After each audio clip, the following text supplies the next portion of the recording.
Kelihatan? Udah. Sudah.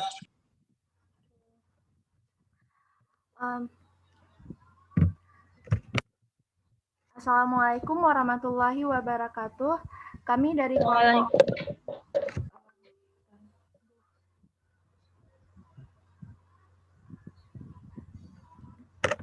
Assalamualaikum warahmatullahi wabarakatuh. Waalaikumsalam warahmatullahi wabarakatuh. Kami dari kelompok 4 yang beranggotakan 7 orang dengan saya sendiri bernama Ulfina. Selanjutnya ada Zahra Olia, Dara Cynthia Dewi Kusvita, Nazratul Azkia, Miftahul Jannah, Mita Rahma Salsabila, dan ada Cut Nur Azizah. Pada kesempatan kali ini kami akan membahas atau menjelaskan PPT yang berjudul protein. Pada slide pertama dan kedua akan dijelaskan oleh Zahra Aulia. Kepada Zahra Aulia kami persilahkan. Baik, terima kasih. Saya akan menjelaskan tentang protein. Protein adalah sumber asam amino yang mengandung unsur-unsur C, H, O, dan N yang tidak dimiliki oleh lemak atau karbohidrat. Sebagai zat pembangun, protein merupakan bahan pembentuk jaringan-jaringan baru yang selalu terjadi di dalam tubuh dan mempertahankan jaringan yang telah ada. Di dalam setiap sel yang hidup, protein merupakan bagian yang sangat penting. Pada sebagian besar jaringan tubuh, protein merupakan komponen terbesar setelah air. Kekurangan protein dalam waktu lama dapat mengganggu berbagai proses dalam tubuh dan menurunkan daya tahan tubuh terhadap penyakit. Kebutuhan manusia akan protein dapat dihitung dengan mengetahui jumlah nitrogen yang hilang. Bila seseorang mengkonsumsi ransum tanpa protein, maka nitrogen yang hilang tersebut pasti berasal dari protein tubuh yang dipecah untuk memenuhi kebutuhan metabolisme. Kebutuhan protein untuk tubuh manusia rata-rata sebesar 1 kg atau berat badan per harinya. Next.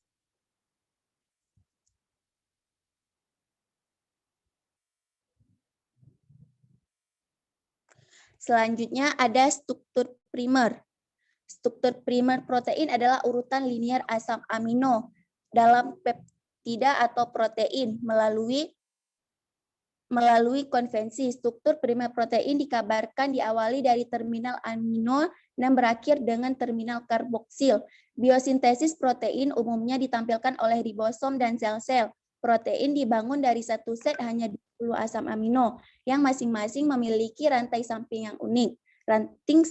Rantai samping asam amino memiliki kimia yang berbeda. Kelompok terbesar asam amino memiliki rantai samping nonpolar. Struktur protein asam amino bersifat kovalen pada ikatan peptida stabil, tidak dipengaruhi pelarut. Atom-atom C, H, dan N terletak pada satu bidang datar. Sifat-sifat asam amino sendiri padat, kristal, titik didih tinggi, dan sangat mudah terlarut dalam air, polar, dan membentuk ion-ion. Selanjutnya ada struktur sekunder. Struktur sekunder terbentuk dari ikatan hidrogen yang terjadi antara gugus amina dengan atom hidrogen pada rantai samping asam amino, sehingga membentuk lipatan-lipatan, misalnya membentuk heliks. Struktur sekunder sendiri terbentuk karena ikatan hidrogen, bentuk spiral. Gugus karbonil dari setiap asam amino membentuk ikatan hidrogen dengan gugus amino dari asam amino. Ketiga di sepanjang rantai polipeptida. Selanjutnya ada struktur quaterner. Struktur quaterner adalah protein struktur yang paling kompleks karena terbentuk atas lebih dari satu rantai polipeptida yang dihubungkan oleh ikatan hidrogen dan interaksi asam amino hidrofobiknya. Struktur yang melibatkan beberapa peptida sehingga membentuk suatu protein. Pada peristiwa ini kadang-kadang terselip molekul atau ion lain yang bukan merupakan asam amino. Misalnya pada hemoglobin yang pada proteinnya terselip ion Fe3+. Struktur protein quaterner sendiri protein yang memiliki struktur tersier dapat saling berinteraksi dan bergabung menjadi suatu multimer. Protein membentuk multimer dinamakan subunit. Struktur quaterner multimer yang terbentuk dari subunit-subunit identik disebut dengan awalan homo. Jika subunitnya berbeda-beda dinamakan hetero. Misalnya hemoglobin yang dinamakan heterotetramer. Dan yang terakhir ada struktur tersier. Struktur tersier protein adalah struktur 3 dimensi yang dibentuk dari struktur-struktur sekunder yang melipat bersama interaksi struktur sekunder yang satu dengan struktur sekunder yang lain melalui ikatan hidrogen, ikatan ion, atau ikatan disulfida. Misalnya terbentuk rantai double helix. Struktur tersier sendiri dibangun oleh struktur primer dan struktur sekunder yang distabilkan oleh beberapa interaksi sehingga strukturnya menjadi kompleks. Contoh struktur tersier yaitu protein globular dan protein fiber. Terima kasih, saya kembalikan kepada moderator. Terima kasih kepada Zahra Aulia yang telah menjelaskan slide pertama dan kedua tentang protein. Selanjutnya pada slide ketiga tentang struktur protein primer akan dijelaskan oleh Nazratul Azkia. Baik, saya akan menjelaskan tentang struktur protein primer. Struktur protein primer bervariasi dalam hal ukuran dari puluhan hingga ribuan residu. Protein diklarifikasikan berdasarkan ukuran fisik mereka sebagai nanopartikel. Sebuah protein dapat mengalami perubahan struktural reversibel dalam menjalankan fungsi biologisnya. Struktur alternatif protein yang sama disebut sebagai konformasi. Pada tahun 1953, Friedrich menentukan urutan asam amino insulin, satu hormon protein. Hal ini merupakan peristiwa penting karena pertama kali memperhatikan dengan tegas bahwa protein mempunyai urutan asam amino yang tertentu yang tepat. Urutan asam amino inilah yang kemudian dikenal sebagai struktur primer. Selain itu juga diperlihatkan bahwa insulin terdiri hanya asam amino L yang saling berhubungan melalui ikatan peptida antara gugus amino A dan gugus karboksil A. Prestasi ini merangsang peneliti lain untuk mempelajari urutan asam amino berbagai protein. Saat ini telah diketahui urutan asam amino yang lengkap lebih dari 10.000 protein. Fakta yang menyolok menyatakan bahwa tiap protein mempunyai urutan asam amino yang pas dengan urutan yang sangat tepat. Pada protein gugus karboksil A, asam amino terikat pada gugus amino A. Asam amino lain dari ikatan peptida disebut juga ikatan amida. Pada pembentukan suatu peptida dari dua asam amino terjadi pengeluaran satu molekul air. Keseimbangan reaksi ini adalah ke arah hidrolisis, tidak pada sintesis. Oleh karena itu, biosintesis ikatan peptida memerlukan energi bebas. Sebaliknya, hidrolisis ikatan peptida secara termodinamika bersifat ekshidrogeni. Terima kasih. Saya kembalikan kepada moderator. Terima kasih kepada Nazratul Azkia yang telah menjelaskan slide tentang struktur protein primer. Selanjutnya pada slide 4 dan 5 tentang jenis-jenis interaksi protein akan dijelaskan oleh Mita Rahma Salsabila. Selanjutnya ada slide-nya. Selanjutnya saya akan menjelaskan tentang jenis-jenis interaksi protein-protein. Jenis interaksi protein ini ada 6. Yang pertama ada homo-oligomers. Homo-oligomers ini adalah kompleks makromolekul yang memiliki satu jenis subunit protein. Yang kedua ada hetero-oligomers, yaitu kompleks makromolekul yang memiliki beberapa jenis subunit protein. Yang ketiga ada transien atau disebut dengan interaksi sementara. Transien ini proteinnya hanya berinteraksi secara singkat. Yang keempat ada stable atau disebut dengan interaksi stabil. Stable ini melibatkan protein yang berinteraksi untuk waktu yang lama. Yang kelima ada interaksi dengan asosiasi terkuat dan dibentuk oleh beberapa elektron. Yang keenam ada non-covalent. Non-covalent ini terbentuk selama interaksi transien oleh kombinasi ikatan yang lebih lemah. Contohnya ikatan hidrogen. Next.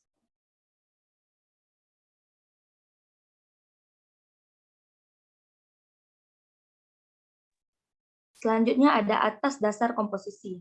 Di sini ada homo-oligomers, yaitu kompleks makromolekul yang dibentuk oleh hanya satu jenis subunit protein.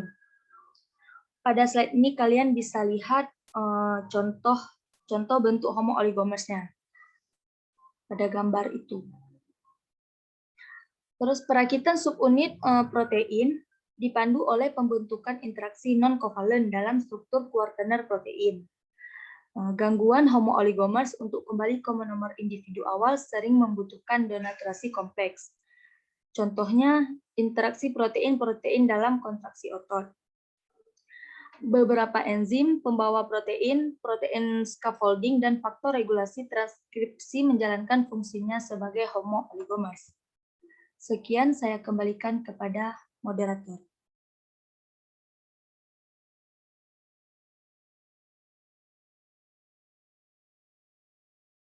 Terima kasih kepada Ulfina di slideshow, coba di slideshow slide-nya supaya lebih besar ya.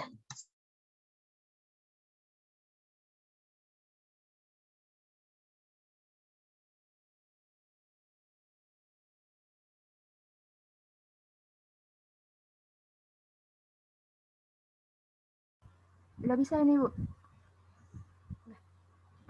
Oke, udah next saja, lanjut slide selanjutnya.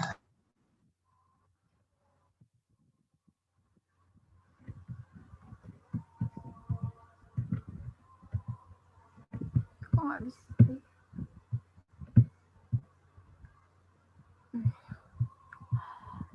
Terima kasih kepada Mita Rahma Salsabila yang telah menjelaskan slide tentang interaksi jenis interaksi protein. Selanjutnya pada slide ke-6 akan dijelaskan oleh Dara Cynthia Dewi Kusvita.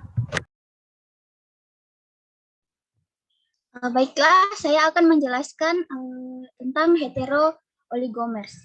Nah, di sini ada yang dikatakan distinct protein subunit interact in hetero-oligomers which are essential to control several cellular function.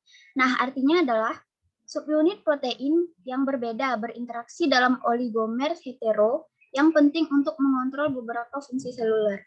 Nah, dari kata-kata ini kita bisa tahu bahwa hetero-oligomers ini fungsinya adalah untuk mengontrol beberapa fungsi seluler. Nah, jadi sebelumnya telah dijelaskan bahwa protein memiliki empat struktur. Nah, hetero-oligomers ini termasuk dari struktur kuartener yang menggambarkan pengaturan subunit protein dalam ruang. Misalnya hemoglobin. Terdiri atas 2 rantai A dan 2 rantai B, ada di gambar ya. Susunan subunit hemoglobin pada tetramer ini berperan pada komunikasi antar tempat pengikat O2, CO2, dan H+ yang berjauhan. Dalam biokimia, istilah oligomer digunakan untuk merujuk pada fragmen DNA, tunggal yang pendek. Ia juga dapat merujuk pada kompleks protein yang dibuat dari 2 atau lebih subunit. Dalam hal ini, kompleks yang dibuat dari beberapa subunit protein yang berbeda disebut hetero-oligomers. Nah, jadi di sini contohnya adalah hemoglobin. Hemoglobin sendiri adalah protein tetramer yang lebih besar yang membawa oksigen di dalam darah. Hemoglobin lebih kompleks dibanding mioglobin, karena hemoglobin merupakan protein multisubunit. Hemoglobin merupakan tetramer dari 4 subunit polipeptida, yaitu 2 subunit A globin dan 2 subunit B globin. Dengan demikian, struktur keseluruhan hemoglobin ditulis A2-B2. Struktur tersier A globin, B globin dari hemoglobin adalah sangat mirip dengan struktur tersier mioglobin. Panjang rantai A globin adalah 141 residu asam amino, sedangkan rantai B globin adalah 146 residu asam amino. Setiap molekul hemoglobin memiliki 4 gugus prostetik heme. Gugus heme ini berfungsi untuk mengikat oksigen. Nah, di sini ada heterologous proteins. Yang contohnya itu PPI between cytochrome oxidase and TRPC3 atau Tertiary Receptor Potential Cation Channel. Nah, jadi apa itu PPI? PPI itu adalah kalau dalam bahasa Indonesianya interaksi protein-protein. Nah, cytochrome oxidase itu adalah kompleks enzim dengan berkas genetik berjumlah 3 pada mitokondria dengan fungsi transfer elektron dan 10 buah pada DNA dalam inti sel eukariota. Jadi saluran potensial reseptor transient itu adalah arti dari TRPC3. yang juga dikenal sebagai protein reseptor transien 3 adalah protein yang pada manusia dikodekan dengan gen TRPC3. Terima kasih, saya kembalikan kepada moderator.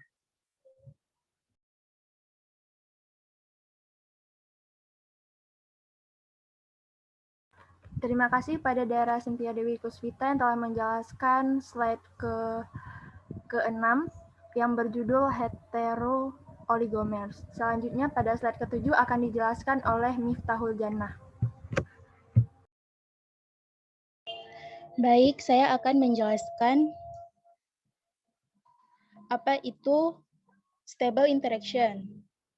Stable interaction adalah sebuah protein kompleks atau multiprotein kompleks, yaitu kelompok dari 2 atau lebih terkait rantai polipeptida. Rantai polipeptida yang berbeda mungkin memiliki fungsi yang berbeda. Ini berbeda dari kompleks multienzim, di mana beberapa domain katalitik ditemukan dalam rantai polipeptida tunggal. Kinesin adalah kompleks protein yang berfungsi sebagai mesin biologis molekuler. Ini menggunakan dinamika domain protein pada skala nano kompleks protein untuk struktur kuartener. Protein dalam kompleks protein dihubungkan oleh interaksi protein-protein non-kovalen, dan kompleks protein yang berbeda memiliki derajat stabilitas yang berbeda dari waktu ke waktu. Kompleks ini adalah landasan dari banyak, jika tidak sebagian besar, proses biologis, dan bersama-sama mereka membentuk berbagai jenis mesin molekuler yang melakukan beragam fungsi biologis.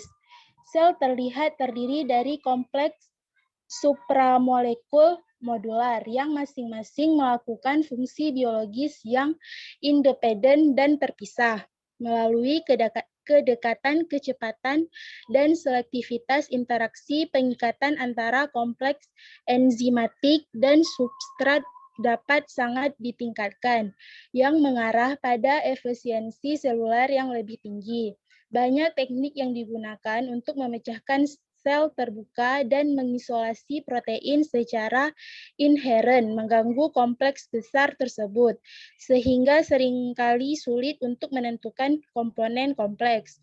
Contohnya kompleks protein termasuk proteasom untuk degradasi molekuler dan sebagian besar RNA polimerase di kompleks yang stabil antar muka hidrofobik besar antara protein biasanya mengubur daerah permukaan yang lebih besar dari 25.000 persegi. Baik, saya kembalikan ke moderator. Terima kasih pada Miftahul Jannah yang telah menjelaskan slide ke-7 tentang stable interaction. Selanjutnya pada slide 8 dan 9 akan dijelaskan oleh Jud Nur Azizah.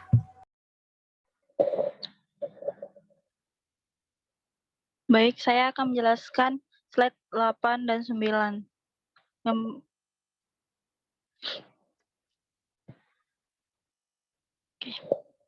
Saya akan menjelaskan gambaran interaksi protein. Yang pertama yaitu lisit sel atau campuran protein. Lisis mengacu pada penguraian sel, seringkali oleh mekanisme virus, enzim, atau osmotik yang membahayakan integritasnya.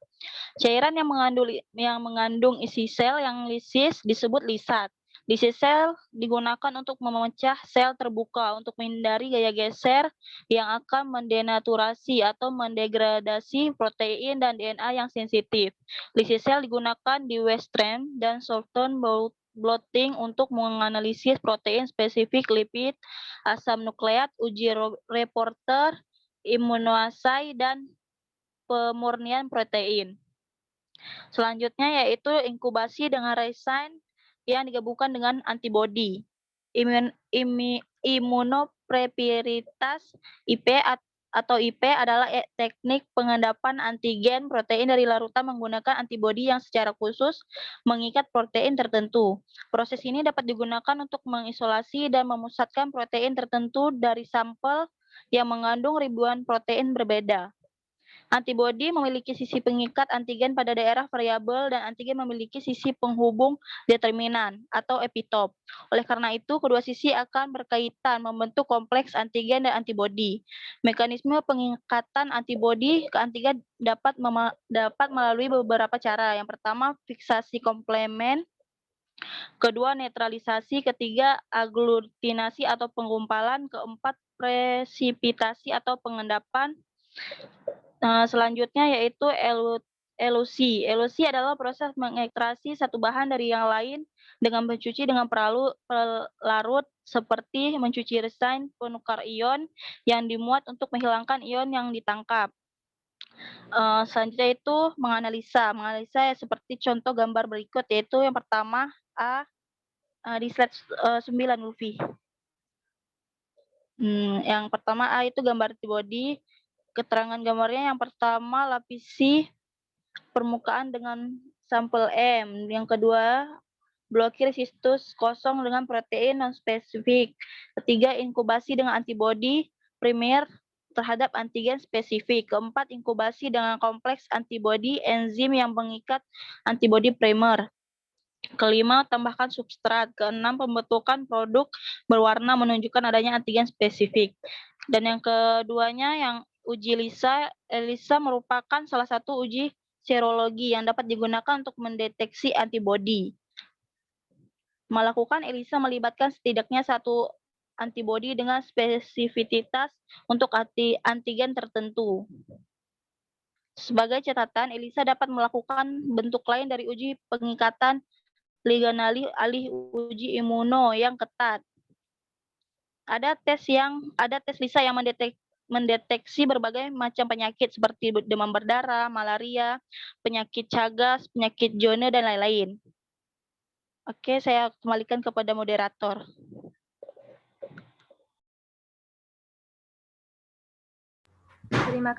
Terima kasih kepada Cut Nur Azizah yang telah menjelaskan pada slide 8 dan 9. Selanjutnya pada slide terakhir yaitu slide 10 akan saya jelaskan sendiri. Pada slide 10 ini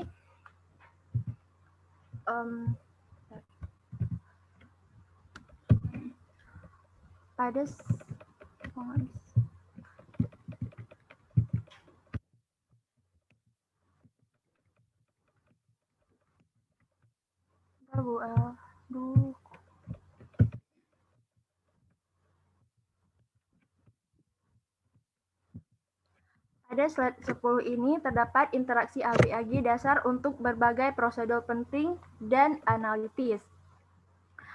Di sini terdapat adanya poliklonal phase monoklonal AB. Sebelum saya jelaskan apa itu poliklonal dan monoklonal, saya akan jelaskan apa yang dimaksud juga dengan antibodi. Antibodi juga dikenal sebagai imunoglobin disekresi oleh sel B atau sel plasma untuk menetralkan antigen seperti bakteri dan virus. Representasi klasik dari antibodi adalah molekul berbentuk Y yang terdiri dari 4 polipeptida, 2 rantai berat, dan 2 rantai ringan. Setiap ujung Y berisi paratop atau struktur analog dengan kunci, yang khusus untuk satu epitop tertentu atau mirip analog dengan kunci pada antigen yang memungkinkan kedua struktur ini mengikat bersama. Dengan presisi, antibodi ini dapat diklarifikasikan menjadi 2 jenis primer, yaitu monoklonal dan poliklonal, dengan cara di mana mereka dibuat dari limfosit. Masing-masing dari mereka memiliki peran penting dalam sistem kekebalan tubuh, ujian diagnostik, dan perawatan. Tinjauan ini akan menjelaskan sintesis antibodi monoklonal dan poliklonal, sifat-sifatnya yang berbeda, dan perannya dalam dan terapi. Apa itu antibodi poliklonal? Antibodi poliklonal adalah campuran heterogen yang biasanya diproduksi oleh klon sel B yang berbeda dalam tubuh. Mereka dapat mengenali dan mengikat banyak epitop antigen tunggal. Antibodi poliklonal diproduksi dengan menyuntikkan imunogen ke hewan setelah disuntik dengan antigen spesifik untuk memperoleh respon imun primer. Hewan diberi imunisasi sekunder bahkan tersier untuk menghasilkan titer antibodi yang lebih tinggi terhadap antigen tertentu. Setelah imunisasi, antibodi poliklonal dapat diperoleh langsung dari serum atau darah yang telah memiliki protein pembekuan dan sel darah merah dihapus, atau dimurnikan untuk mendapatkan solusi yang bebas dari protein serum lainnya. Sedangkan antibodi monoklonal dihasilkan oleh sel B identik yang merupakan klon dari sel induk tunggal. Ini berarti bahwa antibodi monoklonal memiliki afinitas tunggal dan hanya mengenali epitop antigen yang sama, tidak seperti antibodi poliklonal yang diproduksi pada hewan hidup. Antibodi monoklonal diproduksi secara ex vivo menggunakan teknik kultur jaringan. Prosesnya dimulai dengan injeksi antigen yang diinginkan ke dalam hewan. Seringkali tikus beberapa kali setelah hewan mengembangkan respon imun. Limfosit B diisolasi dari limfa hewan dan menyatu dengan garis sel mieloma, menciptakan hibridoma. Sel mieloma B yang diabadikan, hibridoma yang mampu tumbuh terus-menerus dalam kultur sambil menghasilkan antibodi. Kemudian disaring untuk mengetahui antibodi monoklonal yang diinginkan. Setiap antibodi terdapat keuntungan dan kerugiannya. Antibodi poliklonal keuntungannya yaitu waktu produksi pendek dan biayanya rendah, sangat stabil dan toleran terhadap perubahan pH atau buffer, afinitas tinggi karena antibodi berikatan dengan lebih dari satu epitop, toleran terhadap perubahan kecil antigen. Sedangkan kekurangannya yaitu cenderung batch ke batch, variabilitas. Beberapa epitop membuatnya penting untuk memeriksa urutan imunogen untuk setiap reaktivitas silang.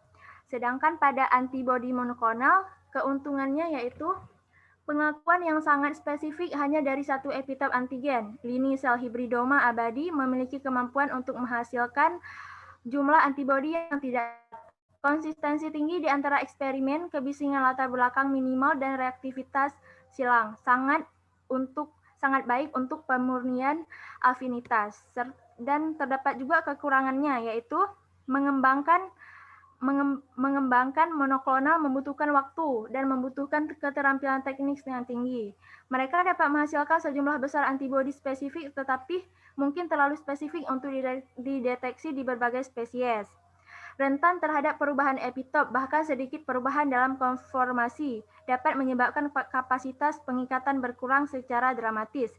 Antibodi poliklonal versus antibodi monoklonal. Menurut studi diagnostik, manakah yang lebih baik antara antibodi monoklonal dan poliklonal?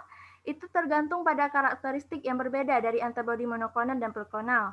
Antibodi poliklonal adalah reagen yang ideal dalam uji diagnostik dan reaksi hemaglutiniasi karena kemampuannya untuk mengenali epitop yang berbeda dari molekul target. Penggunaan terbaik antibodi poliklonal adalah untuk mendeteksi antigen yang tidak diketahui. Antibodi poliklonal digunakan sebagai antibodi sekunder dalam deteksi imun. Misalnya, ELISA, Western blotting, microarray assay, immunohistochemistry, flow cytometry. Peran mereka adalah untuk mengikat epitop yang berbeda dan memperkuat sinyal yang mengarah ke deteksi yang lebih baik. Sedangkan pada antibodi monoklonal sebaliknya, yaitu memberikan sumber antibodi yang tidak terbatas, yang homogen, dan sekali ditandai dapat diprediksi dalam perilakunya. Antibodi monoklonal sering digunakan sebagai antibodi primer pada deteksi imun, karena kemampuannya mengikat secara spesifik pada epitop tunggal antigen, melalui penggunaan aplikasi klinis. Beberapa kelemahan menggunakan masing-masing jenis antibodi telah dibatalkan. Perusahaan dapat menggunakan antibodi poliklonal untuk membatasi tingkat reaktivitas silang dalam pengujian mereka. Selanjutnya saya akan menjelaskan apa itu yang dimaksud dengan ELISA. ELISA ialah singkatan dari bahasa Inggris Enzyme-Linked Immunosorbent Assay atau penetapan kadar imunosorben taut enzim, merupakan uji serologis yang umum digunakan di berbagai laboratorium imunologi. Uji ini memiliki beberapa keunggulan seperti teknik pengerjaan yang relatif sederhana, ekonomis, dan memiliki sensitivitas yang tinggi. Fungsi dari ELISA yaitu untuk menganalisis adanya interaksi antigen dengan antibodi di dalam suatu sampel dengan menggunakan enzim sebagai pelapor. Umumnya ELISA dibedakan menjadi dua jenis, yaitu competitive assay yang menggunakan konjugat antigen enzim atau konjugat antibodi enzim, dan non-competitive assay yang menggunakan dua antibodi. Pada ELISA non-competitive assay, antibodi kedua akan dikonjugasikan dengan enzim sebagai indikator. Teknik kedua ini seringkali disebut sebagai sandwich. Pada gambar B, yaitu pada gambar ELISA assay ini, terdapat ini namanya itu adalah plate microtiter yang digunakan untuk ELISA. Jadi pada gambar B itu disebut sebagai plate microtiter. Baik, sekian penjelasan saya tentang interaksi AG dan poliklonal monoklonal serta ELISA. Kesimpulan dari slide ini yaitu protein memegang peranan penting dalam hampir semua proses biologi.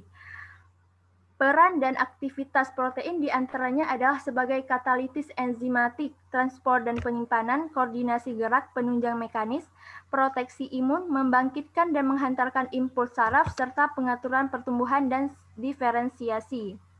Semua reaksi dalam sistem biologis dikatalisis oleh protein yang disebut enzim. Dengan demikian dapat disadari bahwa protein memegang peranan yang unik dalam menentukan pola transformasi kimia. Kemampuan katalitik protein disebabkan oleh kapasitasnya untuk mengikat molekul substrat dengan orientasi yang tepat serta memantapkan status transisi dalam pembentukan dan pemutusan ikatan kimia. Baik, sekian kesimpulan pada PPT kami tentang protein yang dipresentasikan oleh kelompok 4. Demikian, terima kasih untuk semuanya. Wassalamualaikum warahmatullahi wabarakatuh.